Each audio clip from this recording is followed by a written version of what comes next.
정말 우리가 강하고 담대하길 원합니다. 능력의 주 하나님께서 우리와 항상 함께 하시기 때문입니다. 오늘도 이 자리에 나오신 여러분을 주님의 이름으로 축복하고 환영합니다. 오늘 하나님의 말씀을 통하여 또 우리 마음속에 깊이 새기는 귀한 시간이 되길 원합니다. 우리 이 시간 먼저 서로 인사하는 시간을 갖도록 하겠습니다. 우리 함께 샬롬 하면서 인사하면 좋겠는데요. 옆 사람에게 샬롬 합시다. 제가 어릴 때는 샬롬 할 때는 이렇게 손가락으로 이렇게 샬롬 이렇게 하곤 했는데 이게 맞는지는 모르겠지만 샬롬. 네, 다들 유치원생이 아니셔가지고 하여튼 샬롬. 샬롬이 무슨 뜻인지 아십니까? 히브리어로 평안, 평강, 화평, 평화를 의미하는 단어입니다. 그래서 하나님의 평강이 당신과 함께하길 원합니다 라는 인사인데요. 그런데 이 샬롬이라는 인사 표현은 우리나라 인사 표현 안녕하세요와 정말 비슷한 것 같습니다. 자, 안녕은 편안할 안과 편안할 영. 그래서 안녕하세요는 결국 상대방의 평안을 구하고 상대방이 또한 편안하길 바라는 인사 표현입니다. 제가 또 다른 나라 인사말도 좀 찾아봤는데요. 바로 옆에 있는 중국 인사말 니하오마가 보니까 당신 좋으신가요? 그러니까 당신 평안하신가요? 약간 이런 의미지 않을까 싶습니다. 또 다른 나라 인사말까지는 찾아보지 않았는데요. 이렇게 인사말로 평안을 묻는다는 것이 정말 신기합니다. 아마 그 무엇보다도 우리의 삶이 평안하고 아무 문제가 없고 큰 문제가 없고 몸과 마음이 평안한 것이 우리 사람들에게 인간들에게 정말 중요한 것이기 때문에 아마 이런 것 같습니다. 우리 다시 한번 옆 사람에게 인사하면 좋겠습니다. 샬롬, 안녕하세요. 네, 샬롬, 안녕하세요. 자, 우리는 살면서 우리의 몸과 마음이 평안하길 원합니다. 그렇다면 우리는 한 가지 질문을 던질 수 있을 것 같습니다. 과연 어떻게 하면 평안할 수 있을까? 언제 화평을 이루고 평화로울 수 있을까? 오늘 우리는 성령의 열매 세 번째 시간으로 화평에 대해서 알아보려고 합니다. 성령님께서 주신 세 번째 열매, 화평. 그 화평은 무엇이며 우리가 어떻게 얻을 수 있는가? 그러기 위해서 오늘 우리가 읽은 시편 23편 말씀을 통해서 우리가 조금 더 자세히 알아보고자 하는데요. 시편 23편 이 말씀은 웬만한 그 교회를 다니는 사람들은 한 번씩은 다 들어봤을 말씀입니다. 시편 23편은 이렇게 시작합니다. 여호와는 나의 목자시니 내게 부족함이 없으리로다. 이 말씀이 어디에 있는지는 몰라도 한 번 이상은 꼭 들어봤을 말씀이죠. 이 말씀은 정말 유명해서 이 시편 23편의 말씀을 가사로 한 찬양도 정말 많을 정도입니다. 그 이유는 아마 이 말씀이 우리에게 위로를 주고 참 평안을 주고 있기 때문인데요. 우리 이 말씀을 조금 더 자세히 한번 알아보도록 하겠습니다. 자, 시편 23편 1절을 우리 다 함께 읽어보도록 하겠습니다. 시작. 여호와는 나의 목자시니 내게 부족함이 없으리로다. 아멘. 이 시의 저자인 다윗은 지금 여호와 하나님을 나의 목자로 고백을 하고 있습니다. 이 말은 즉 자신을 양으로 고백하고 있는 것인데요. 이 말씀을 더 깊게 이해하기 위해서는 양과 목자의 관계를 조금 우리는 알아볼 필요가 있습니다. 양은 목자를 꼭 필요로 하는 존재입니다. 왜냐하면 양은 스스로 위험을 피할 능력이 없기 때문이죠. 먼저 양은 야수로부터 자기 자신을 보호하지 못합니다. 그러므로 목자가 없다면 양은 언제든지 너무나도 쉽게 야수의 먹잇감이 될 수밖에 없습니다. 그리고 양은 시력이 좋지 않다고 합니다. 그래서 주변 상황이 어떤지 모른다는 것이죠. 주변에 야수가 있는지 어떠한 상황인지 모른다는 겁니다. 뿐만 아니라 그렇기 때문에 양은 목자 혹은 옆에 있는 양을 따라서 움직인다고 하는데요. 앞에 있는 양이 절벽으로 떨어지면 뒤에 있는 양도 그냥 따라가다가 절벽으로 떨어진다고 합니다. 그렇기 때문에 양은 목자를 꼭 필요로 하는 존재입니다. 이러한 목자는 양을 푸른 풀밭과 물가로 인도하여서 넉넉하게 먹고 마실 수 있는 것을 제공합니다. 그리고 지팡이와 막대기로부터 야수들로부터 보호를 해주죠.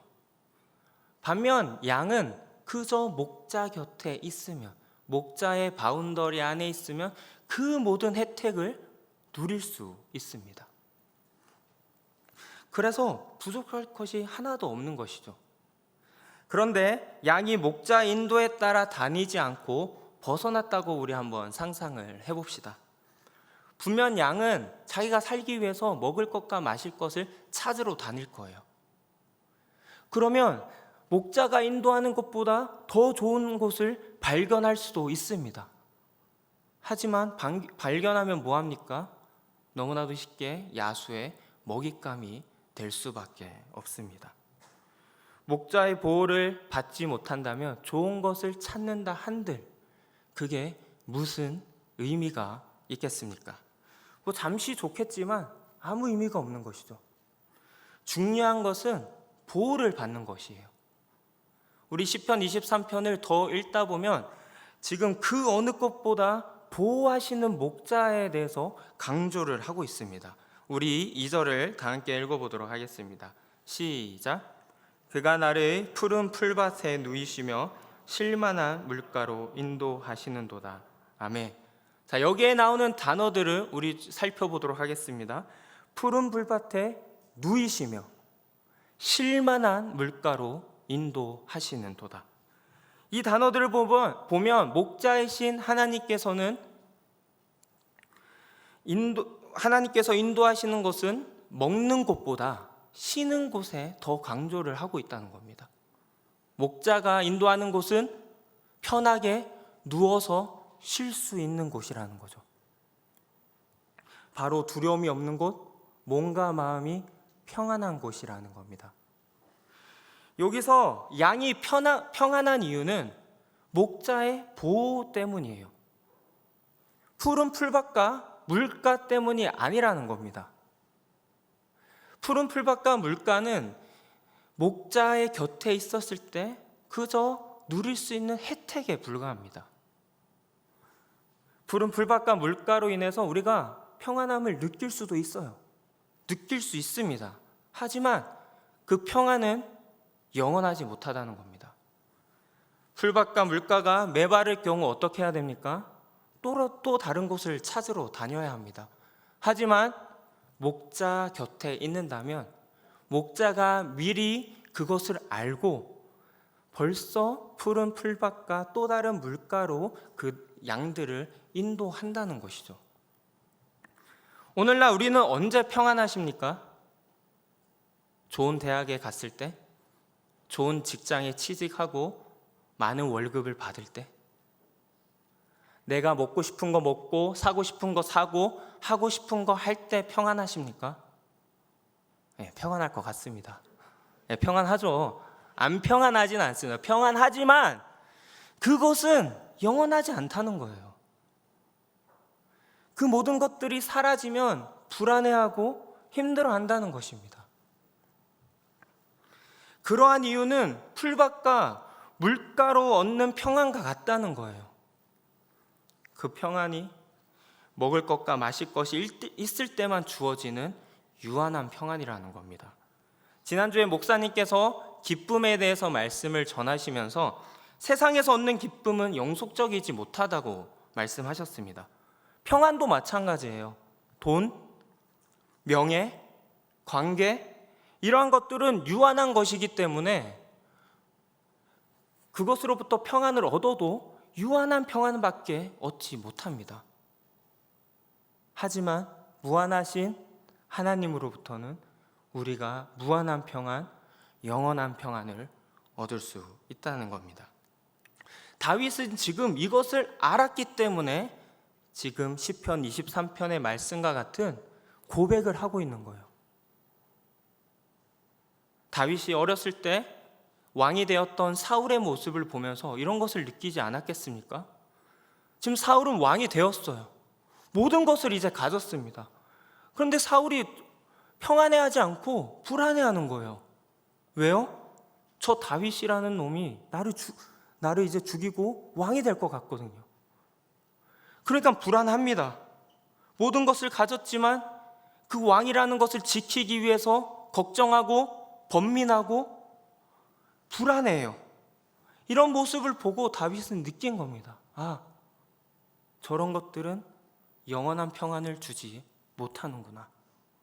오직 유한한 평안밖에 얻지 못하는구나.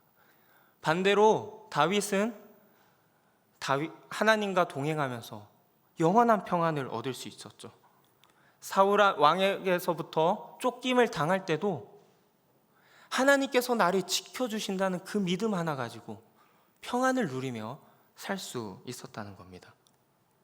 그래서 다윗은 계속 고백을 해요. 우리 4절을 한번 읽어보도록 하겠습니다. 시작. 다녀도 해를 두려워하지 않는 것은 주께서 함께 하시고 주의 지팡이와 막대기가 나를 안위하시나이다. 아멘. 5절도 마찬가지입니다. 원수가 바로 내 앞에 있어서 어려운 상황에 있는데도 상을 차려줄 수 있는 것은 하나님께서 나와 항상 함께 하시기 때문이라고 다윗은 고백을 합니다. 그렇기 때문에 주님의 인도하심에 따라 살아갈 때, 하나님의 뜻대로 살아갈 때 먹을 것이 조금 부족하더라도, 내가 찾는 것보다 먹을 것이 조금 맛이 없더라도 그것은 중요하지 않다라는 것이죠.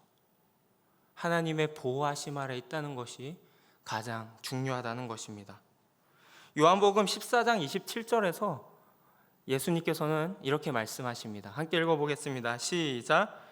평안을 너희에게 끼치노니 곧 나의 평안을 너희에게 주노라. 내가 너희에게 주는 것은 세상이 주는 것과 같지 아니하리라. 너희는 마음에 근심하지도 말고 두려워하지도 말라. 아멘. 주님이 주시는 평안은 세상이 주는 것과 다릅니다. 왜요? 영원한 평안이기 때문이에요. 유한하지 않고 영원한 평안이기 때문에 세상이 주는 것과 다른 평안입니다.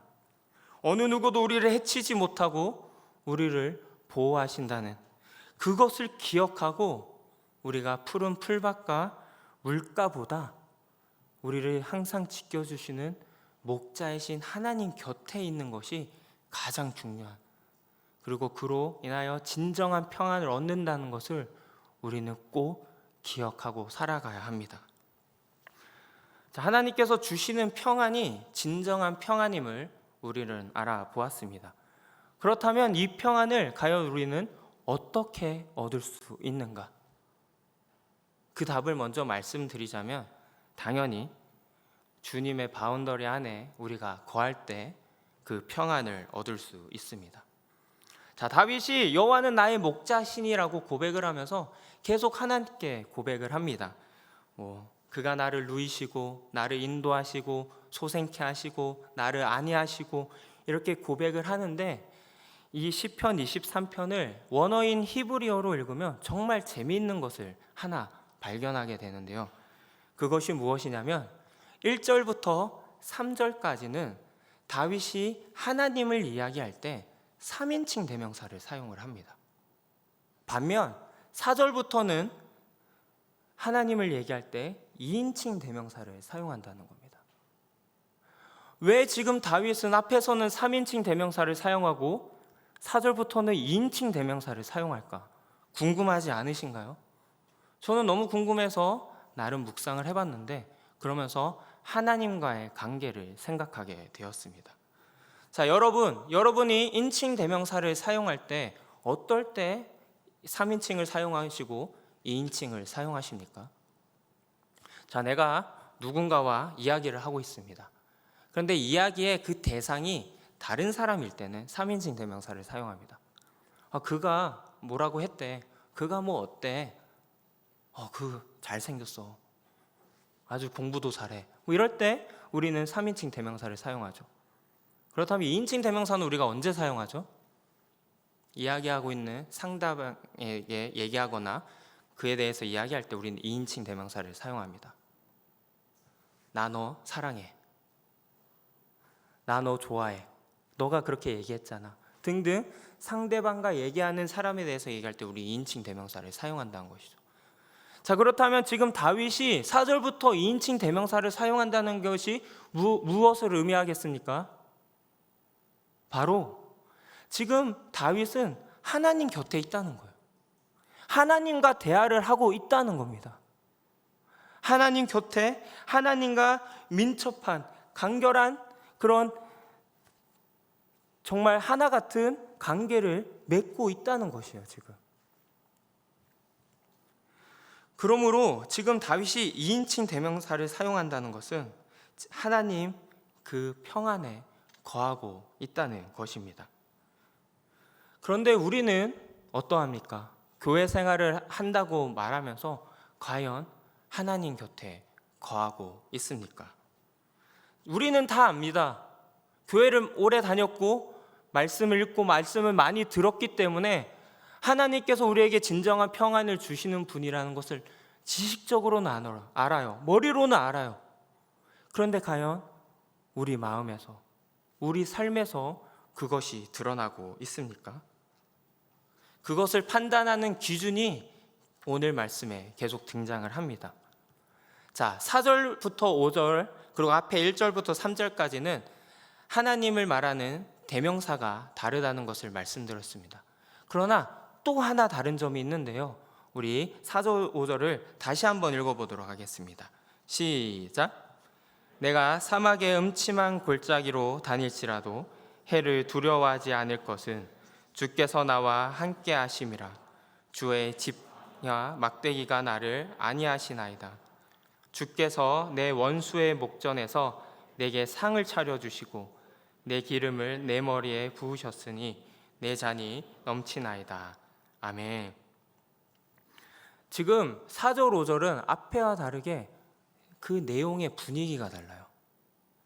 보시면 음침한 골짜기 그리고 원수의 목전 등 지금 다윗이 어려운 순간, 힘든 순간에 지금 여호와 하나님을 2인칭 대명사로 부르고 있다는 겁니다. 다윗이 어려운 순간에 하나님을 찾고 하나님께 나아가서 하나님께 이야기하고 있다는 겁니다. 우리는 우리가 어려울 때 힘든 상황에 이러한 고백을 하고 있나요? 이러한 고백은 안 하더라도 우리는 과연 힘들 때 하나님께 기도하며 나아가고 있나요? 제가 이러한 질문할 때 이렇게 생각하시는 분이 있을 수도 있습니다. 에이, 목사님 지금 잘못 질문하신 거 아니에요? 제가 평안하고 아무 문제가 없을 때 하나님께 기도는 못하지만 그러한 신앙은 없어도 내가 힘들고 지치고 죽겠는데 그럴 때는 하나님께 기도하며 나아갑니다. 그 정도의 신앙을 갖고 있습니다. 그런데 과연 정말 그런가요? 우리가 힘들 때 어떻게 하는지, 우리의 신앙 상태가 어떤지 한번 되돌아보면 좋겠습니다. 되돌아보면 그러지 않는다는 거죠. 왜요? 나를, 내 주변 사람을, 내 주변 환경을 더 의지하고 있기 때문입니다. 목사인 저도 제가 힘들고 어려울 때 어떻게 하는지 되돌아보니까 하나님께 기도하기보다는 내가 할 수 있는 것을 먼저 해보고, 그걸 안 되면 내 주변 사람에게 조언을 구하고, 그것도 안 될 때 하나님께 기도를 하는 모습을 발견하게 되었습니다. 기도라도 하면 다행이죠. 기도조차도 하나님을 찾지도 않는 사람들이 많다라는 겁니다. 우리는 알아요. 하나님께서 참 평안을 주시고 하나님께서 우리를 보호하시고 지켜주신다는 거 머리로는 압니다. 그런데 우리의 삶으로는 실천하지 않고 있다는 겁니다. 왜 그럴까요? 진정으로 믿지 않고 있고 주님 곁에 거하고 있지 않기 때문입니다. 하나님을 목자라 고백한 다윗은 오늘 말씀 6절에서 이와 같이 고백을 하고 있습니다. 우리 6절을 다 함께 읽어보도록 하겠습니다. 제가 읽어보도록 하겠습니다. 내 평생에 선하심과 인자하심이 반드시 나를 따르니니 내가 여호와의 집에서 영원히 살리로다. 다시 읽겠습니다. 내가 여호와의 집에서 영원히 살리로다. 아멘. 지금 다윗은 여호와의 집에서 영원히 산다고 고백을 하고 있습니다. 여호와의 집에서 영원히 산다는 것은 무엇을 의미합니까? 하나님과 쉽게 만날 수 있다는 거예요. 하나님과 대화를 나누고 싶을 때, 이야기하고 싶을 때 언제든지 할 수 있다는 거예요. 그렇게 가까이 주님의 바운더리 안에 거하겠다는 다윗의 고백입니다. 왜요? 하나님께서 진정한 평안을 주신다는 그러한 믿음이 있기 때문에, 하나님께서 항상 나를 보호하시고 지켜주신다는 그러한 믿음이 있기 때문에, 또 그러한 체험이 있기 때문에 지금 이와 같이 고백을 하고 있는 겁니다. 우리는 여호와의 집에 영원히 살아야 합니다. 어릴 때부터 교회 다녔으니까 지금은 바쁘니까 괜찮겠지. 어릴 때부터 예배 드린 게 얼만데 지금 바쁘니까 잠시 예배 안 드려도 되겠지. 이러한 안일한 생각, 정말 잘못된 생각입니다. 양이 목자를 떠나 살아가게 될 때 바로 야수의 먹잇감이 되듯, 우리가 하나님을 잠시 떠나도 우리를 항상 공격하려고 하고 있는 마귀 사탄으로부터 공격을 당할 수밖에 없음을 우리는 꼭 인지해야 합니다.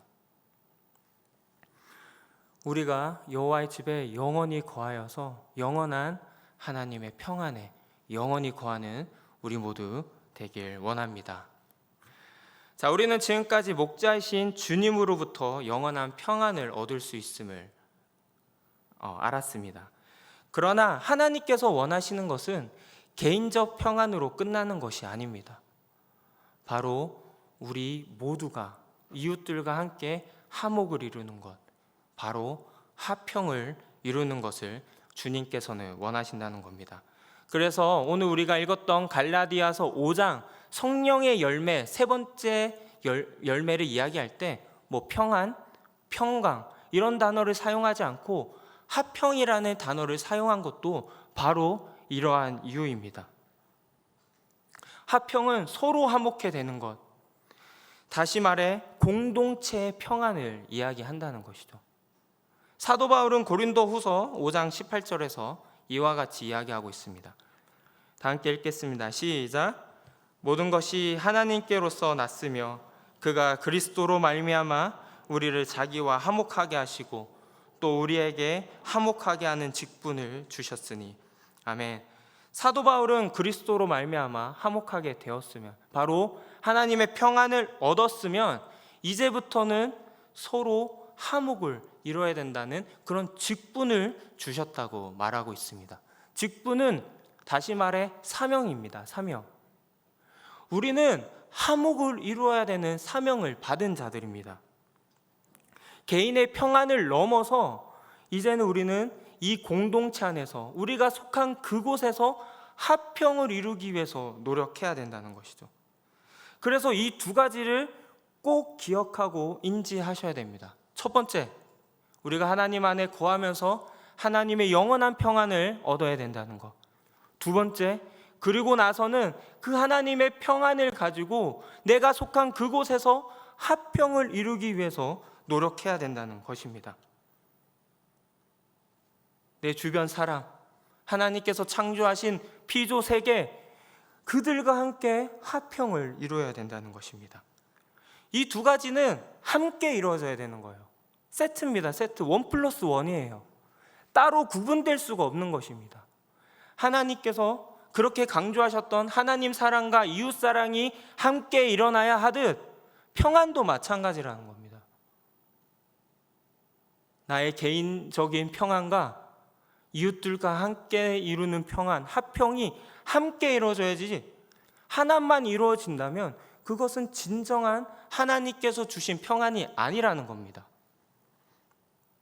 그런데 종종 신앙생활을 하다 보면 이러한 사람들을 만나곤 합니다. 정말 신앙생활을 열심히 해요. 하나님과 가깝다고 이야기합니다. 예배도 그렇게 열심히 나오고 찬양도 열심히 하고 기도도 열심히 하고 신앙생활을 정말 열심히 해요. 그런데 자기가 속한 그 공동체에서 화평을 이루지 못해요. 화평을 이루지는 못하면서 더 분열을 일으키곤 합니다. 그렇다면 이 사람이 진정 하나님의 평안을 얻은 사람이라고 말할 수 있겠습니까? 그렇지 않다라는 겁니다. 하나님으로부터 개인의 평안을 얻었다면 이웃과 화평을 이룰 수 있어야 합니다. 하나님의 말씀을 주야로 묵상하고 하나님께 기도해서 하나님의 평안을 얻었다면 화평을 이루어야 된다는 것이죠. 근데 그렇지 못한다면 그것은 스스로 합리화하는 거예요. 그냥 스스로 얻는 자기 만족입니다. 하나님께서 주신 평안이 아니라는 거예요. 혹시 여러분 밀양이라는 영화 보셨습니까? 그 밀양의 영화에 보면 이러한 사람이 나와요. 잔인한 유괴살인범이 나옵니다. 그로 인해서 아들을 잃은 한 여성이 나오죠. 전도연이 역할을 했던 그 여성인데 정말 아들을 잃고 힘들어합니다. 마음이 아프죠. 하지만 이 사람을 용서해야겠다는 마음으로 이제 그 사람을 찾아갔는데 그 사람이 이상한 소리를 해요. 자기는 용서를 받았다는 겁니다. 그러면서 이런 얘기를 합니다. 하나님을 저는 만났습니다. 하나님께서 나를 용서해 주셨습니다. 그래서 내가 평안합니다. 이렇게 말도 안 되는 이야기를 합니다. 그것은 진정한 평안이 아니에요. 하나님께서 주신 하나님의 샬롬이 아니라는 겁니다. 그저 자기 스스로를 위로하는 거고 자기 합리화하는 거고 자기 만족을 이루는 거예요. 진정한 화평은 내가 잘못한 사람에게 가서 용서를 구하고 서로 평안하고 화평을 이루는 것이지 자기 스스로 나는 용서받아서 평안해, 이것은 하나님께서 주신 평안이 아니라는 거죠. 성경에서는 화평을 이룰 때 진정한 그리스도인이며 주님을 볼 것이고 하나님께서 기뻐하신다고 이야기하고 있습니다. 우리 말씀을 읽어보도록 하겠습니다. 마태복음 5장 9절입니다. 시작. 화평하게 하는 자는 복이 있나니 그들이 하나님의 아들이라 일컬음을 받을 것이며. 히브리서 12장 14절 읽어보도록 하겠습니다. 시작. 모든 사람과 더불어 화평함과 거룩함을 따르라. 이것이 없이는 아무도 주를 보지 못하리라. 시편 133편 1절 읽어보도록 하겠습니다. 시작. 보라, 형제가 연합하여 동거함이 어찌 그리 선하고 아름다운고. 특히 이 시편 133편 말씀은 제가 위두유에서 신입생들이 들어올 때 꼭 이 말씀을 나누면서 교육을 하는 말씀입니다. 정말 중요한 말씀이에요. 자, 이 133편은 제목이 있습니다. 그 제목이 뭐냐? 성전으로 올라가며 부르는 노래예요. 즉 하나님께 예배하러 갈 때 부르는 노래라는 겁니다. 그러면 하나님께 예배할 때 우리 찬양 어떤 찬양을 하죠? 하나님을 높입니다. 하나님의 주님의 이름을 찬양합니다. 주님 홀로 영광 받아 주시옵소서. 이게 찬양의 내용 아니겠습니까? 그런데 시편 133편 1절 말씀은 그 내용과 전혀 다른 내용이 나와요. 우리 다시 한번 읽어보도록 하겠습니다. 시편 133편 1절 한 번만 다시 띄워주세요. 우리 다시 한번 읽어보도록 하겠습니다. 시작. 보라, 형제가 연합하여 동거함이 어찌 그리 선하고 아름다운고. 하나님께서 예배하는 사람들에게 진정 원하는 것은 연합, 바로 화평을 이루는 것이라는 겁니다.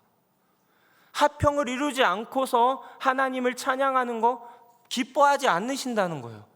화평을 이루지 않으면서 예배하는 거 기뻐하지 않으신다는 거예요.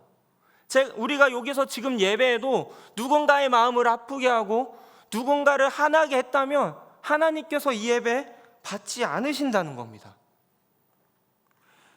그리고 뿐만 아니라 세상에서는, 우리가 속한 그곳에서는 화평을 이루지 않으면서 교회에 나와서 화평을 이루는 척하는 거 하나님께서 기뻐하지 않으신다는 겁니다. 우리는 화평을 이루어야 합니다. 하나님께서 주신 사명이며 그것이 우리가 하나님께서 진정 기뻐하시는 것이기 때문입니다. 개인적으로 평안을 누리고 그 평안으로 우리 함께 화평을 누려야 합니다. 저는 우리 두드림 공동체가 화평의 공동체가 되길 정말 소망하고 기도하고 있습니다. 용서를 구해야 할 사람이 있으면 용서를 구해야 하고, 관계를 회복해야 할 사람이 있으면 관계를 회복해야 합니다. 그것이 진정 주님께서 원하시는 것이며 주님께서 기뻐하신다는 것이에요. 그런데 사실 쉽지 않죠. 나와 다른 사람, 성격도 다르고 가치관도 다르고, 정말 어떻게 저렇게 하지? 어떻게 저렇게 하지? 마음을 아프게 하고 이러한 사람들과 화평을 이룬다는 거 쉽지 않습니다. 그래서 사도 바울은 로마서에서 이와 같이 이야기해요. 할 수 있거든 너희로서는 모든 사람과 더불어 화목하라. 모든 사람과 더불어 화목하라라고 이야기하면서 앞에 전제를 하나 말합니다. 할 수 있거든. 그만큼 어렵다는 거예요. 그런데 우리는 이 일을 해야 합니다. 왜요? 하나님으로부터 평화를 얻은 그리스도인들이기 때문입니다. 왜요? 예수님께서 자신의 편안을 버리고 이 땅에 오셔서 우리에게 평안을 주셨기 때문입니다. 우리의 힘으로는 하지 못해요. 우리에게 진정한 평안을 주신 그 주님의 평안, 주님의 사랑을 가지고 우리는 행할 수 있는 것입니다. 우리를 위해 자신의 편안을 버리고 우리에게 평안을 주신 그 주님의 놀라우신 사랑을 가지고 우리는 해야 합니다. 그리고 뿐만 아니라 할 수 있거든 우리 공동체 안에서만 화평을 누리는 것이 아니라 사회와 자연과 하나님께서 창조하신 이 모든 것에서 화평을 누려야 합니다. 오늘날 수많은 교회가 세상으로부터 비판받고 비난받는 이유는 바로 우리끼리만 화평하려고 하기 때문이에요. 우리끼리만 잘나려고 하기 때문이에요. 하나님께서 말씀하시고 우리에게 주신 사회와 이 세계와 함께 화평을 이루어야 합니다. 이제 우리는 다음 달부터 이제 여름 선교를 하려고 하는데, 우리 곁에 있는 이웃들과 화평을 이루어야 합니다. 내가 속한 학교에서, 내가 속한 직장에서, 가정에서, 사회에서, 세계에서, 내가 속한 그곳에서 우리는 화평을 이루어야 합니다. 우리 마지막으로 다시 한번 서로 인사하면 좋겠습니다. 샬롬, 샬롬. 하나님의 평안이 당신과 함께 하기를. 하나님의 평안이 우리 공동체 안에 넘쳐나기를 주님의 이름으로 축복합니다. 아멘.